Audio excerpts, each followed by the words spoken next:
Minsan, pag lumalabang kami, tas laging gano'n. Sumasakit katawan ko, nasusugatan ako.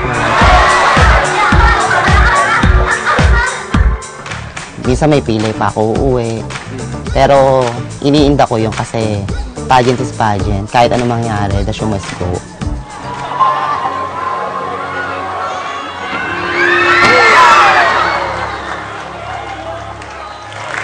Alright, thank you so much, Miss Elsa Droga. Kapag question answer na, hindi po ako kinakabahan, hindi po ako nakakasagot. Mahina po ako sa question answer. Okay, ito naman ang iyong katanungan. Ano ang pipiliin mo? Sampalin ka ng nanay mo sa harapan ng maraming tao o sampalin ng maraming tao sa harap ng nanay mo? Pag sinantal ako ng nanay ko sa maraming tao, ang ibig sabihin nun, siyempre nahihiya ka sa maraming tao, sinasampal ka. Pero nung isa, sa ina. Sa ina? Ano ba yung sinagot mo? Ano yung una?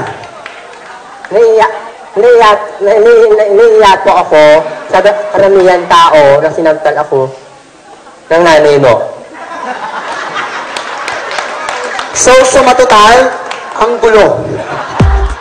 Yung una, bago mag-Q&A, kinakabahan na ako kasi yung parang yung mga tanong seryoso na may halong biro. Sa tingin mo ba at sang-ayon ka na ang kagandahan ay ang tanging paraan upang ikaw ay manalo? Para po sa akin, ang kagandahan po ay hindi patayan upang manalo ka sa beauty contest. Bagkus, kung sino ka at kung anong tao or pinakita mo sa maraming tao na kung kahit ano ang tsura mo, pangit ka, pinagtatawanan ng marami ang pagkatao mo at maging mabait ka sa isang tao. Dahil ang kagandahan kailanman, hindi po yan nakikita sa palabas na kanyuan. Bagkus, ang kagandahan ay nakikita sa panloob ng kalooban. Sabi nga nila, ang kagandahan kailanman natatakpan. Ngunit wait lang.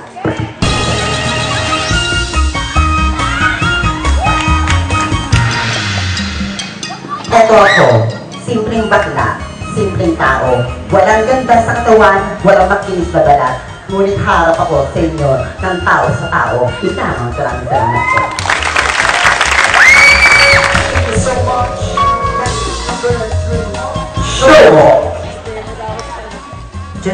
Sa ibang kandidata, ang pinaka-nagustuhan kong sagot, yung kay Beyonce Knowles, tsaka kay Barbie Knowles. You need an interpreter? No need. Ay! Kasi mga seryoso sila sumagot, ang galing nila mag-deliver. Sa babawali Duterte ng droga, sang-ayon ako doon. Pero hindi ako sang-ayon sa pagpatay niya sa mga taong gumagamit ng droga. Dahil bawat tao may pag-asang magbago. Anong sasabihin mo upang tanggapin ka ng imigrasyon ng Amerika kahit na isa kang bakla? Isa lamang po ang aking sasabihin sa inyo. Kaming mga kabaklaan ay isang kayamanan din na binigay ng buong may kapal na kailangan yun tanggapin dito sa ating lipunan. Maraming salamat po. Para sa amin naman, pag ganung mga time na pagtaas ng QA, kakabahan na kami konti kasi awarding na yun. Inisip na namin yung pagod namin, yung hirap, pagpunta. Inisip namin kung paano kami uuwi, kung hindi kami mananalo. Kaya dasal na lang kami kung ano mangyayari. Best in casual wear is candidate number 7.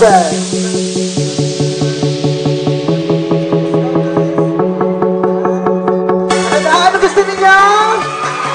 Walk is down.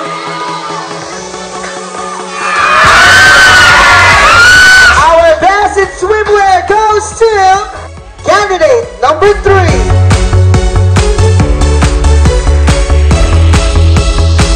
Our best in talent goes to candidate number 7.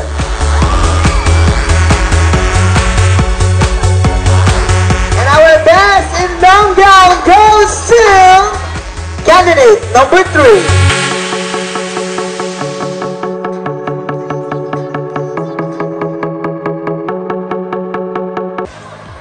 Our second runner-up goes to candidate number 1.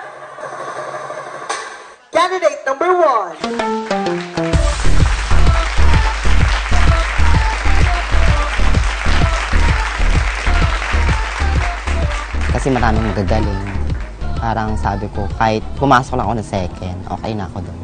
Then, nakuha ko lang noon, 2 lang. Yung best in swimsuit, tsaka best in gown.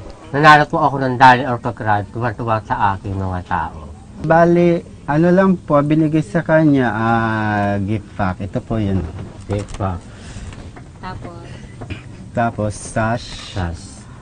Our first runner-up with an average score of 4.64.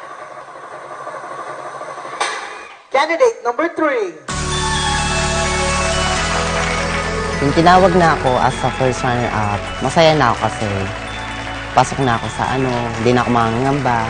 Mangangamba na paano kami pag-uwi. Kasi yung effort mo, yung pagod mo. Kaya masaya na kaming lahat nun. Yung tinawag akong first runner-up. Anyway, our Miss Gay Pangkalawakan 2016 is candidate number... It's none other than candidate number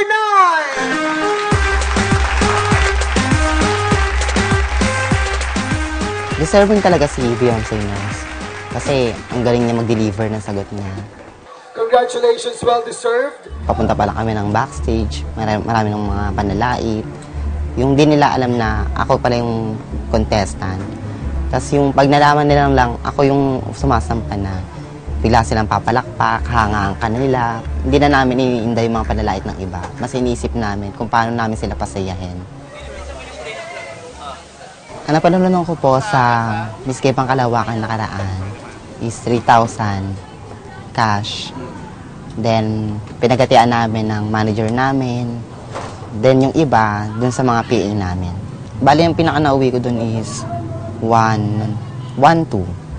Kasi yung LGU, may responsibilidad sila na wag naman talagang i-reinforce pa yung stereotipo ng bakla, lesbian, gay bilang mga taong pangit, bilang mga taong gagawa ng kahit ano para lang maging matuwa, no?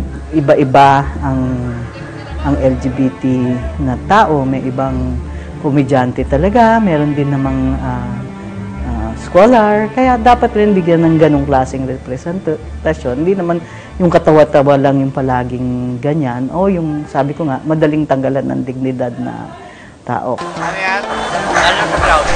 Tuwa na ako kasi nakuha ko yung Dali Ortograd eh. Kahit anong prize, basta nakuha ko yung Dali Ortograd. Ikaw, lugi pa din kasi walang cash prize. Okay lang, basta isa sa amin may nasungkit na kahit man lang isang award. Okay lang, masaya naman.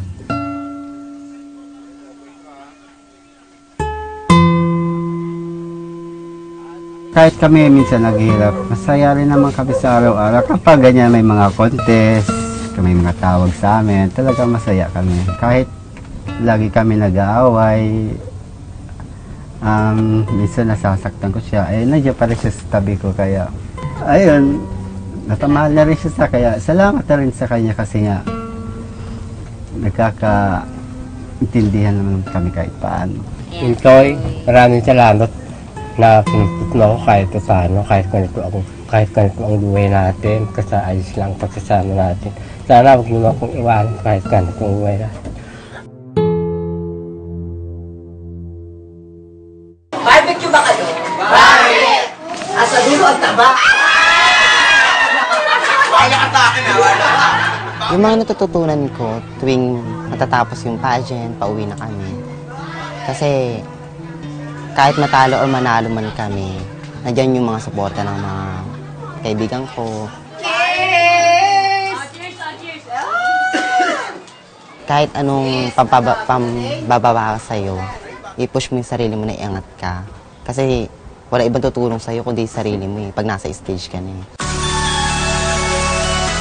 Ang Miss Gay Pangkalawakan, binigyan kami ng bintana para makuha namin yung mga tao na kahit ganito yung itsura ng mga katulad namin mga LGBT community, ay nakakapagbigay kami ng saya at aliw sa bawat stage na tutungutungan namin.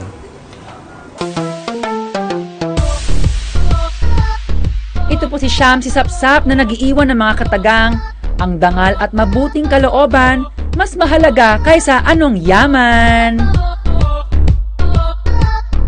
Ako po si Elsa, at nag-iiwan ng mga katagang. Kung binigyan ka ng magandang katawan at muka, hindi ito dahilan para manlait ka ng kapwa.